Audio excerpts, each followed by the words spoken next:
The lake was quiet that morning. Mist clung to the water and the cabin creaked the way it always had, as though it remembered every storm it had survived. My grandfather built this place with his bare hands. For decades it had stood untouched, a sanctuary on the edge of Lake Serenity. Then came Brenda. She arrived in an Escalade, tires crunching the gravel, a clipboard tucked under her arm like it was a weapon. She didn't introduce herself. She didn't ask. She declared. "Your porch steps are out of compliance," she said. "Your dock is too long. Your roof color isn't permitted." It wasn't a conversation. It was a verdict. The thing was, there was no homeowners association here, no board, no rules written into law. Brenda invented them out of thin air, and she carried herself with such arrogance, such certainty, that people started to believe her, not me. I told her straight. "This cabin has stood since before you were born. You can't erase history with a clipboard." She smirked, turned, and walked away. But her eyes said it all. This wasn't over. By that evening, notices started appearing, slips of paper nailed to trees, bright envelopes stuffed into mailboxes. Violation, fine, correct immediately. She had turned the neighborhood into her hunting ground, and when the first family caved, writing a check just to make her go away, the rest of us felt the shift. Fear had arrived at Lake Serenity. I wasn't about to bow, but I didn't yet realize how far Brenda would go to make me break. It started with the flashing lights. One morning, police cruisers idled in my driveway, officers squinting at their clipboards. They told me there'd been a report of unauthorized construction. I laughed bitterly. The only construction I'd done was replacing a porch board. I showed them around. Nothing. No crime. No changes. After half an hour, they left, embarrassed. As their taillights disappeared, I saw her, Brenda, standing by her Escalade at the end of the lane, arms folded, watching. She didn't wave. She didn't need to. Her message was clear. I can summon authority whenever I want. 2 days later came the fine. Dock exceeds length regulation, $750. Nailed right to my pine tree like a scarlet letter. Neighbors began folding under the weight. Mrs. Alvarez stopped hanging laundry. Mr. Langley tore down his chicken coop. Each surrender made Brenda stronger, her empire larger. But that night, 6 of us gathered in my cabin. The rain beat against the roof, and the air was heavy with frustration. We called ourselves, half-jokingly, the Truth Squad. We spread out the notices, the bogus citations, the fines, and that's when it hit us. Brenda wasn't maintaining order. She was manufacturing fear. Every violation fed her pocket.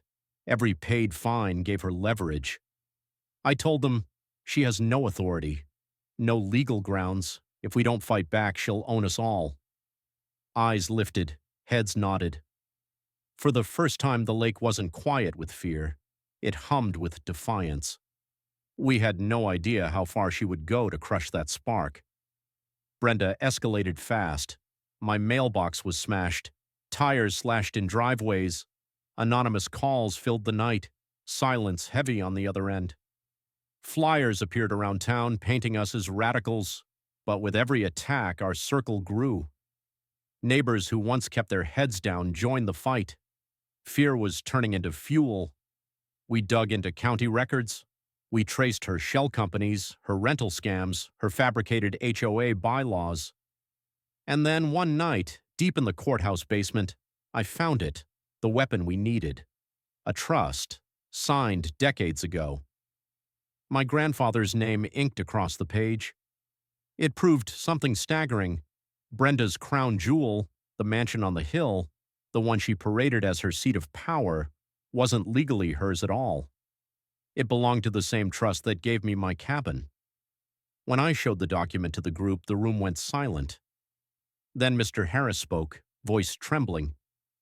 "You mean to say she's been bluffing us all this time?" I nodded. "She doesn't own us. She never did. And if we take this to court, her empire crumbles."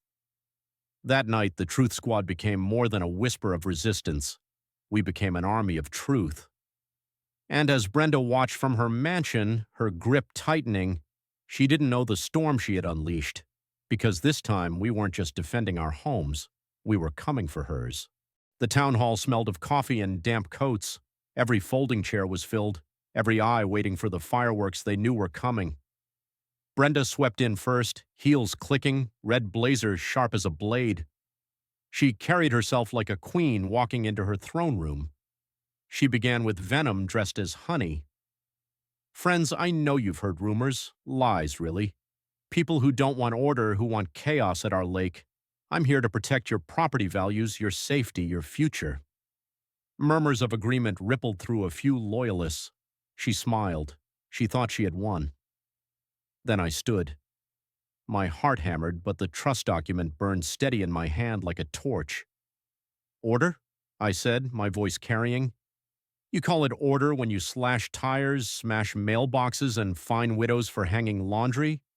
You call it safety when you turn homes into businesses and bleed neighbors dry? Gasps filled the room. Brenda's smile twitched, but she didn't falter. You have no proof, she sneered. That's when I laid the trust on the podium. The seal gleamed under the fluorescent lights. This, I said, is proof. You never owned the mansion. You never had legal authority. Every fine, every threat, every lie was built on air. This isn't about order, it's about control. Silence. Heavy, suffocating silence. Then whispers grew. Faces turned toward Brenda, questioning, doubting. Her mask cracked. She snapped back with rage, voice shrill. That paper means nothing. I've built this community. Without me, you're nothing. But the crowd was no longer hers. One by one, neighbors stood. Mrs. Alvarez lifted her chin. Mr. Harris planted his cane against the floor.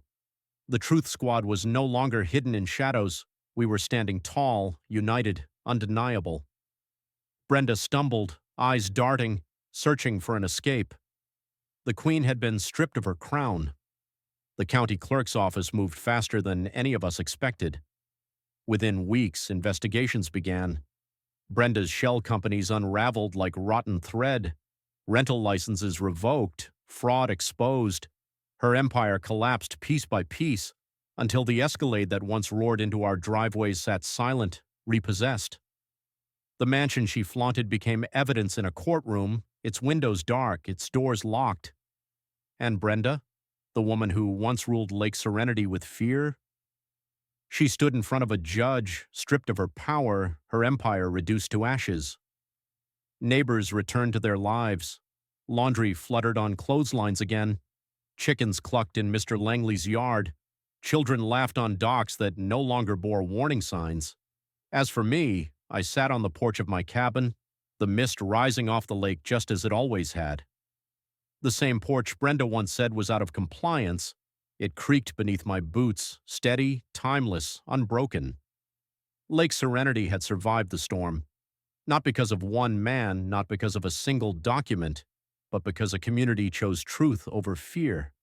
And Brenda, she became a cautionary tale, a whisper in the wind that carried across the water. Proof that no matter how loud a tyrant shouts, the voice of a united people will always be louder. The lake was quiet again. Not the silence of fear, but the peace of freedom.